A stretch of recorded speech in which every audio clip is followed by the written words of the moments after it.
والفرقان الحميد صدق أعوذ بالله من الشيطان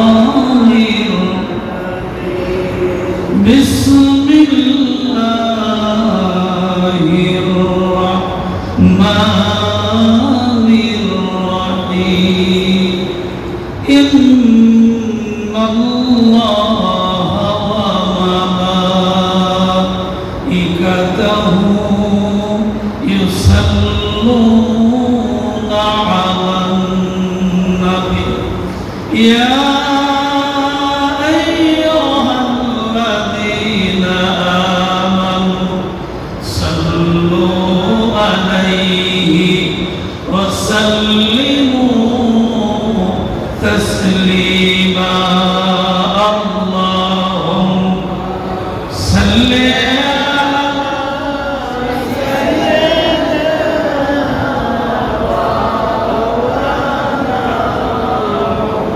محمد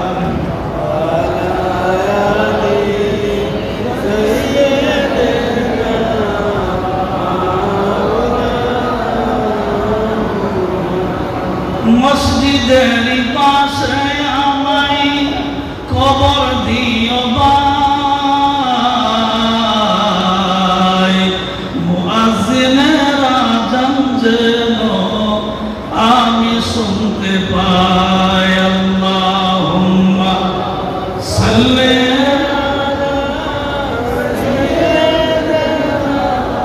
মাওলানা মুহাম্মদ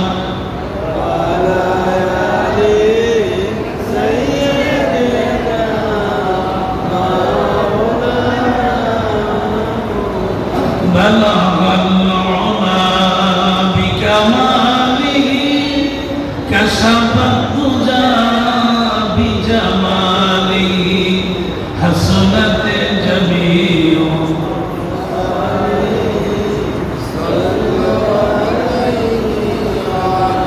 زبان করে বলেন লা ইলাহা ইল্লাল্লাহ লা ইলাহা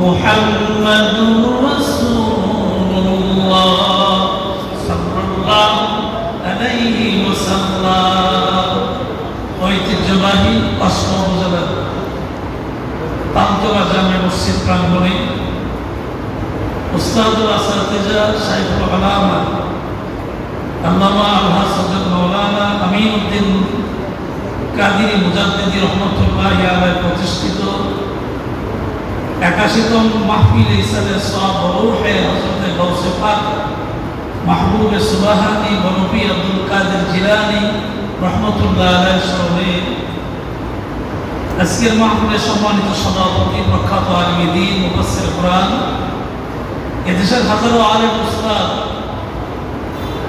সৈয়দপুর কামিল মাদ্রাসার সাবেক প্রিন্সিপাল আল্লামা হযরত মাওলানা মুতাহার মুহাম্মদ সালেউদ্দিন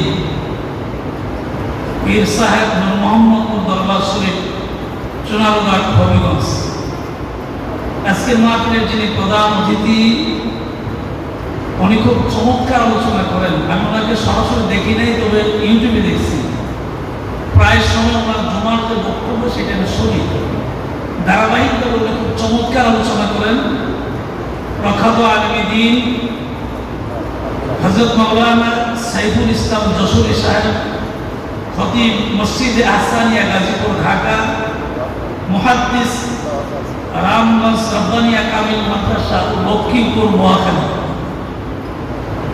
আজকের মাহফিলের বিশেষ বক্তা আমার ডান পাশে যিনি বসে আছেন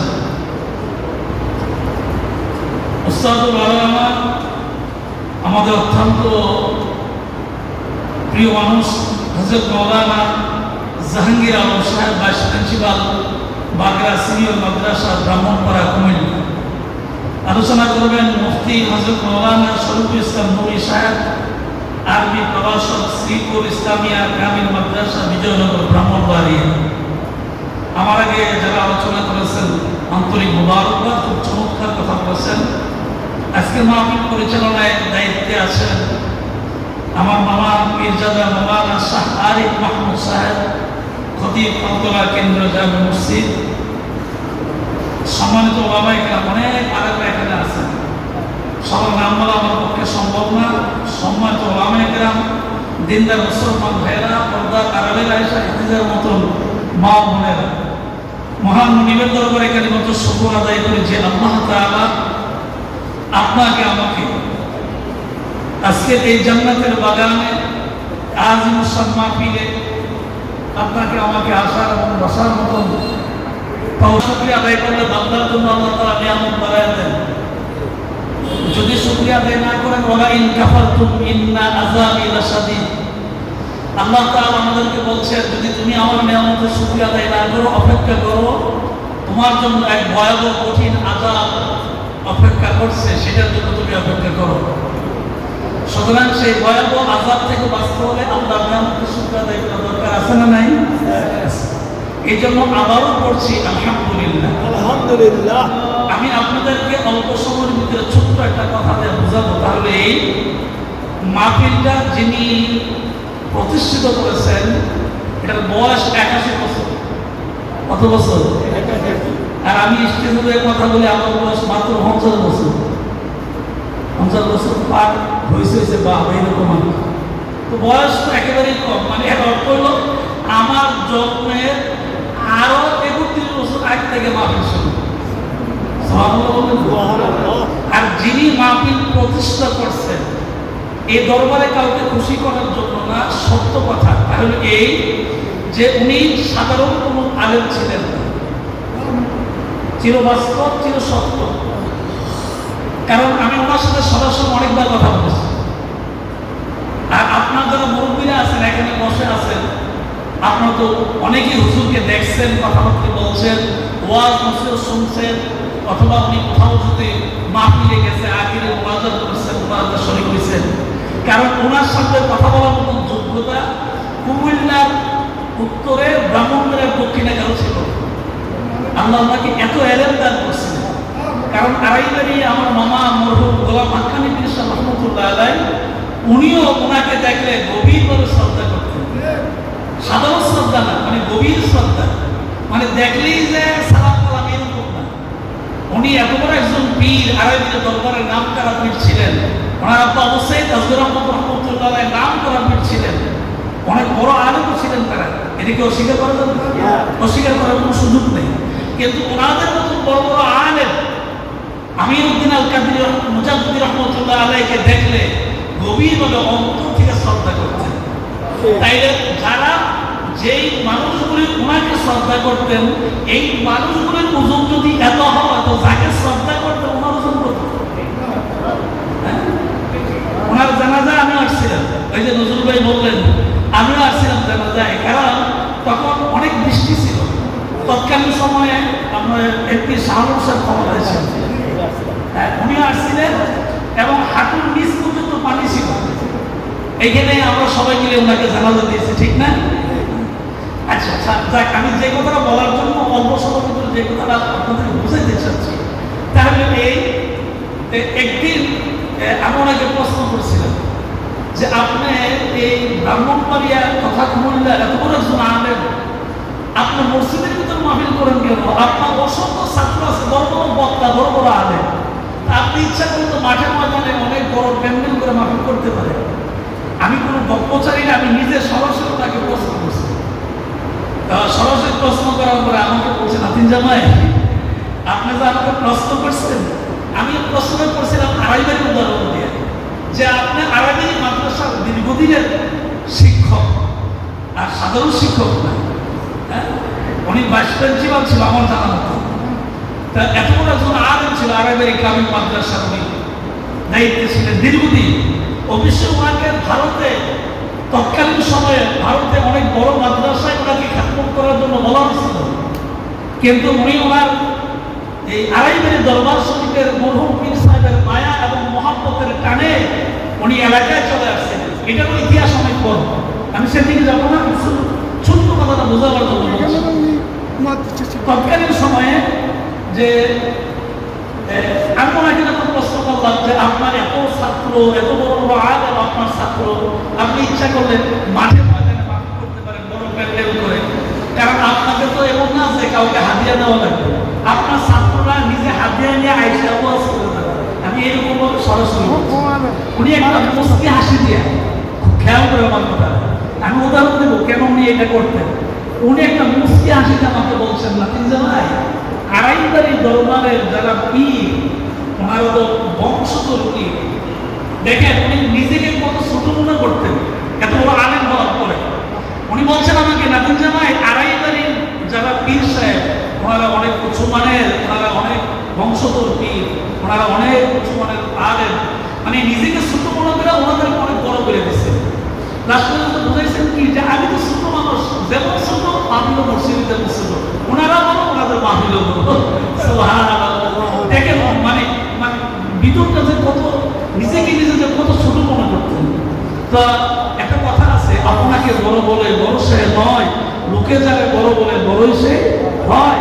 কিন্তু আড়াইবাড়ি দরবার শরীফের মরহুম পীর সাহেবদেরকে উনি যত মনে করছেন এর চেয়ে বেশি উনি ওনাদের পক্ষ থেকে সম্মান পেয়েছেন। ঠিক না? কারণ আমি আপনাকে সম্মান দিলে আপনাকে আপনার পক্ষ থেকে আমি সম্মান পাইতাম, কথা বলে ঠিক না? তো এখানে ছোট্ট একটা কথা বলি, যেই ব্যক্তির নাম নিয়ে উনি মাহফিলটা শুরু করছেন, বড় পীর সৈয়দ আব্দুল কাদের জিলানী বুগদাদি রহমতুল্লাহ আলাইহি, ওনার একটা ছোট্ট একটা ঘটনা আমি আপনাদের কাছে বলি, একেবারে ছোট, আমার সে অনেক জানা আলেম এখানে অনেকে আছে। আমি এই কথাটা যে উনি যে মাহফিলের কথাটা আমি প্রশ্ন করছিলাম, আমাকে উনি যে উত্তরটা দিচ্ছিল এটার প্রসঙ্গটা বলি। বড় পীর আব্দুল কাদের জিলানী বুগদাদি রহমতুল্লাহ আলাইহি উনি যখন তৎকালীন সময় ইরাকের বাগদাদে উনি যখন আল্লাহর দ্বীন এর দাওয়াত উনি মানুষের কাছে পৌঁছাইতে আরম্ভ করলেন, খুব খেয়াল করে ছোট্ট কথা, পৌঁছাইতে আরম্ভ করলেন। তৎকালীন সময়ে ওই দেশের যিনি বাদশা ছিলেন, রাজা ছিলেন, উনি চিন্তা করে দেখলেন যে জনগণ যেইভাবে আব্দুল কাদেরের দিকে ছুটছে, আমার অবস্থা 12টা বাজবে, কারণ আব্দুল কাদের জিলানীর কাছে যেইভাবে মানুষ দলে দলে যাচ্ছে, এত করে আমার রাজত্ব আমি এমনি হারিয়ে ফেলবো, আমার রাজত্ব আর থাকবে না, আমি তাকে হারিয়ে ফেলবো। তখন উনি কি করলেন, তৎকালীন সময়ে যিনি, আমার নামটা খেয়াল রাখেন, নাম জানতাম এখন আমার মনে নেই, তৎকালীন সময়ে যে বাদশা ছিল সে ছিল জালেম, জুলুম করতে মানুষ। তো সে চিন্তা করে দেখলো যে আব্দুল কাদের জিলানীর যে অবস্থা, আমার তো রাজত্ব টিকে থাকবে না। তো উনি কি করলেন, ওনার রাজপ্রাসাদ থেকে একজন বাহককে পাঠাইলেন আব্দুল কাদের জিলানী বুগদাদি রহমতুল্লাহের কাছে, যে ওনাকে গিয়ে বলো যে আমি দেশের বাদশা, আমি ওনাকে দাওয়াত দিচ্ছি, দাওয়াত করে গ্রহণ করার জন্য। বাহক এসে সুন্দর করে বললেন যে আমি প্রেসিডেন্ট রাজার পক্ষ থেকে আসছি আপনাকে দাওয়াত দেওয়ার জন্য, আপনার রাজ দরবারে যাবেন, আপনাকে দাওয়াত দেওয়ার জন্য আমার পক্ষ থেকে আসছি। উনি ছোট্ট একটা মুস্কি হাসি দিয়া বড় পীর সৈয়দ আব্দুল কাদের জিলানী বুগদাদি রহমতুল্লাহ বলছেন যে আমি আব্দুল কাদেরের চরিত্র হলো, আল্লাহ ওয়ালাদের চরিত্র হলো যে কোন বাদশার দাওয়াত গ্রহণ করে না, বাদশার দাওয়াত গ্রহণ করে না, আমার একদম দরকার নেই। চলে গেলেন উনি, গিয়া বললেন যে রাজা আপনি যার কাছে পাঠাইছেন উনি তো আপনার দাওয়াত গ্রহণ করে নাই, বরং উনি বলছেন যে আল্লাহ ওয়ালাদের কাজ হলো মানুষের কাছে দ্বীন প্রচার করা, কোন বাদশার মুখে কইরা দাওয়াত গ্রহণ করার কাজ এটা আল্লাহ ওয়ালাদের। খুব খেয়াল করুন বর্তমান অবস্থা আর আব্দুল কাদের জিলানী বুগদাদি রহমতুল্লাহের অবস্থা খেয়াল করুন। দ্বিতীয়বার আবার পাঠাইলেন যে তুমি গিয়া বলো যে আমি আবার পাঠাইছি দাওয়াত গ্রহণ করার জন্য। উনি একই উত্তর দিলেন, কথার মধ্যে কোনো পার্থক্য নেই। উনি আগে যেরকম বলছেন প্রথমবার, দ্বিতীয়বার ঠিক একই রকম উত্তর দিলেন। চলে গেলেন, গিয়া বললেন যে উনি প্রথমবার যা বলছিলেন এখন তাই বলছেন। কিছুদিন পর আবার পাঠাইলেন, তৃতীয়বার পাঠাইলেন। তৃতীয়বার পাঠানোর পরে বললেন যে বাদশা কিন্তু আপনার কাছে আবার পাঠাইছে, এই নিয়ে আমি তৃতীয়বার আসছি, মেহেরবানি করে বাদশার পক্ষ থেকে দাওয়াতটা কবুল করেন। তখন উনি একই কথা বলছেন যে আল্লাহ ওয়ালা যারা যারা আল্লাহ এবং রসুলকে পাওয়ার জন্য সবসময় দেনের বক্ত থাকে, এরা দুনিয়ার কোনো বাদশার চিন্তা করে না। সুতরাং আমার পক্ষে সম্ভব না আমি রাত বসা দিকে দাওয়াত করবো, এটা আমার কাজ না, এটা অন্যদের কাজ, ওরা করবে, এটা আমার কাজ না। আবার তৃতীয়বার চলে গেল। শেষ পর্যন্ত বড় পীর আব্দুল কাদের জিলানী বুগদাদি রহমতুল্লাহ আলাইহি ইরাকের বাগদাদের জমিনে ওনার দরবার শরীফে, ওনার যে দরবার আছে, যারা দ্বীন শোনার জন্য, দ্বীন মানার জন্য, দ্বীন গ্রহণ করার জন্য, ইসলামকে পরিপূর্ণ মানার জন্য আল্লাহ ওনার কাছে আসতেন। ওনার কাছে আসার পরে ওনার দরবারে চলে আসতেন স্বয়ং বাদশাহ নিজেই, কারণ 3 বার দাওয়াত দেওয়ার পরে কবুল করে নাই। শেষ পর্যন্ত উনি একটা পাত্রের মধ্যে স্বর্ণ মুদ্রা নিয়ে আব্দুল কাদের জিলানী বুগদাদি রহমতুল্লাহ আলাইহির দরবারে আসলেন। আয়েশা বললেন যে নেন, আপনি তো গেলেন না 3 বার দাওয়াত দেওয়ার পরে, আমি নিজেই আপনার দরবারে চলে আসলাম।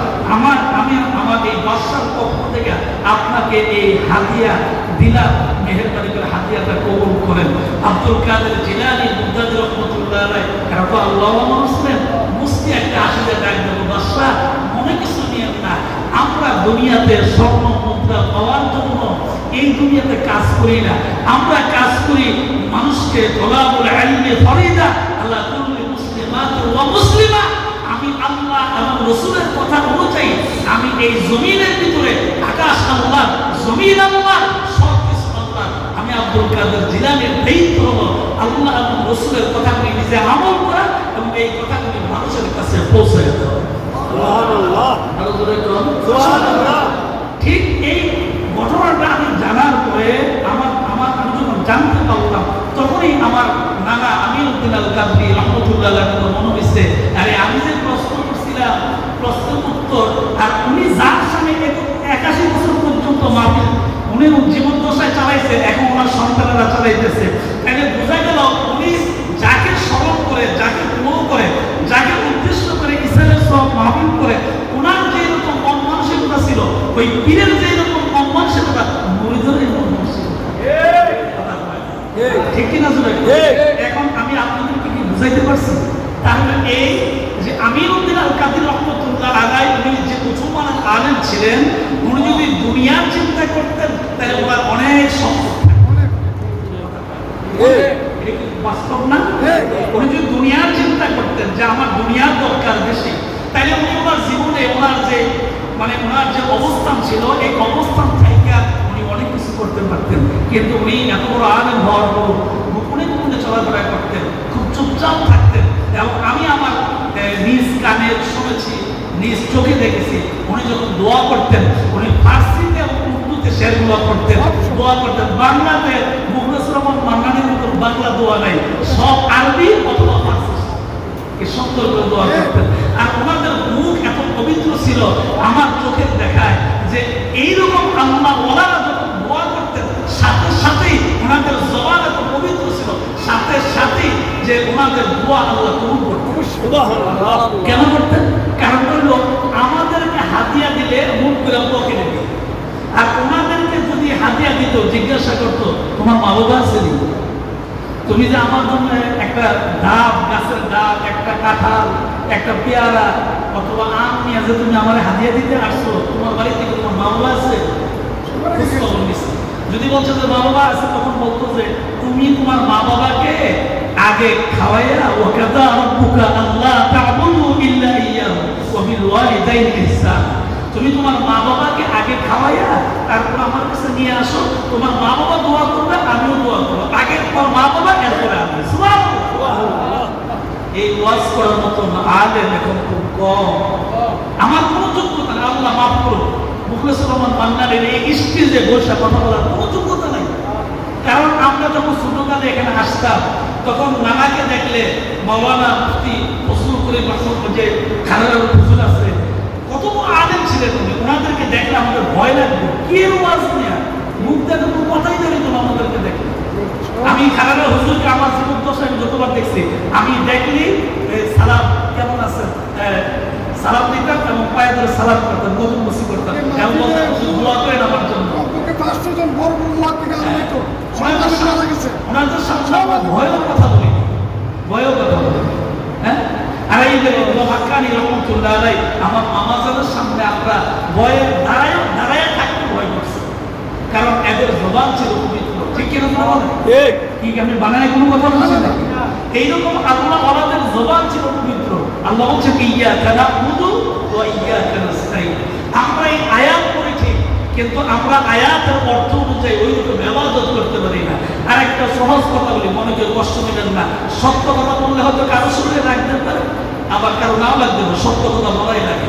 আমরা কিন্তু কাজ করি আহলে সুন্নাত ওয়াল জামাতের পতাকা করে। ঠিক কিনা বলেন? কথা বলেন ঠিক না? কিন্তু এদেশে অসংখ্য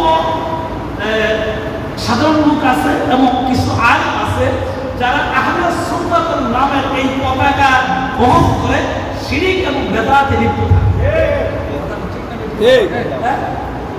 কবরে গিয়ে সেজদা মানে কোন আহলে সুন্নাত বলছে তোমার পীরের কবরে সেজদা দিতে? একমাত্র আচ্ছা বলেন, এই যে আমাদের পাশে আমার নানাজান শুয়ে আছেন আড়াইবাড়ি, আমার আপনার নানার বাড়ি তো আড়াইবাড়ি, আপনারা অনেকে জানেন। এই যে আমাদের নানাজান মামারা আড়াইবাড়ি শুয়ে আছেন, আমরা কেউ কি জীবনে গিয়ে সেজদা দিচ্ছি? হয়তো এতটুকু গেছি, উযু করে পবিত্র হয়ে গেছি, সূরা ফাতিহা, সূরা ইখলাস, দুরূদ শরীফ, আল্লাহর কাছে একটু দোয়া করা। ঠিক কিনা বলেন? আল্লাহর কাছে একটু দোয়া করা।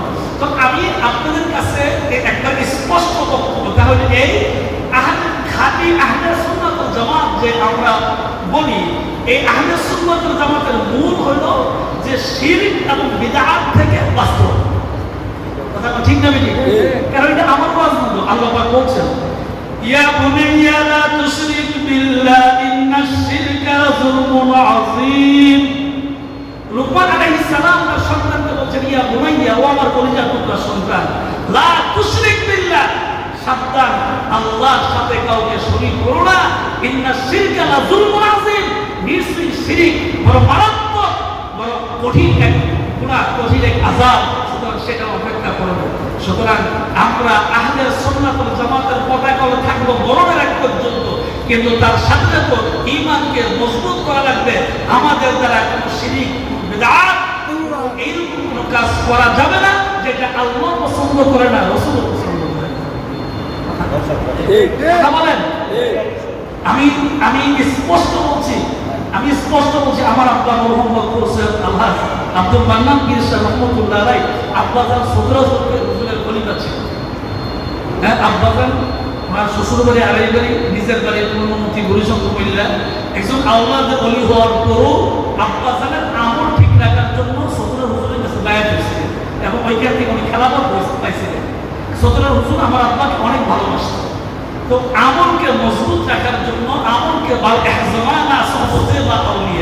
আমলকে ভালো রাখার জন্য আল্লাহ ওয়ালাদের পাশে থাকতে। আর আল্লাহ ওয়ালাদের পাশে থাকলে, আমি আজকে জুমার নামাজও উঠি চৌড়ি বাসস্ট্যান্ড মসজিদে জমা পড়াই। আমি আজকেও বলছি, আমার মসজিদে কথার এক প্রসঙ্গে বলছি, আজকের মাহফিলের দাওয়াতও আমি দিছি এবং এই কথার প্রসঙ্গে বলছি যে একমাত্র চরিত্র যদি পরিবর্তন করতে হয়, আমল যদি ভালো করতে হয়, তা আল্লাহ ওয়ালাদের সহবত ছাড়া বিকল্প কোনো রাস্তা নেই। মাথায় বলছি, অতিরিক্ত না, অতিরিক্ত বলি নাই, বানায় বলি না। কারণ আল্লাহ পাক বলছেন ওয়াকুনু মা'আস সাদিকিন, তোমরা সত্যবাদীদের সঙ্গ লাভ করো, তাদের পাশে থাকো। একটা কথা কি সহজ করে বলি, যে মসজিদের পাশে যদি গোলাপ ফুলের বাগান থাকে, আপনি ওইখানে গেলে স্বাভাবিকভাবেই আপনার ইচ্ছা না থাকলেও অনিচ্ছাকৃত ভাবে আপনি গোলাপ ফুলের গ্রাম পাইবেন। কথা কয় ঠিক কিনা? আর আপনি যদি বাথরুমের ট্যাঙ্কির পাশে যান, বাথরুমের ট্যাঙ্কি যেখানে আপনি বাথরুম করেন, প্রস্রাব করেন, ইস্তেঞ্জা করেন, আপনি কি ওইখানে গেলে গোলাপ ফুলের গ্রামে আশা করতে পারবেন? এই জমানা সহবতে বা আউলিয়া, এই জন্য আল্লাহ ওয়ালাদের সহবতে যান। আমি আমার জীবনে দেখছি আড়াইবাড়ি মরহুম পীর সাহেবের সহবতে গিয়া খুব খারাপ মানুষ আল্লাহ ওয়ালা হয়ে গেছে। আমি নতুন কাজী রহমতুল্লাহ আলাইহির সহবতে যায়া মূর্খ মানুষ আলেম হয়ে গেছে। কথা কোন ঠিক না বেঠিক?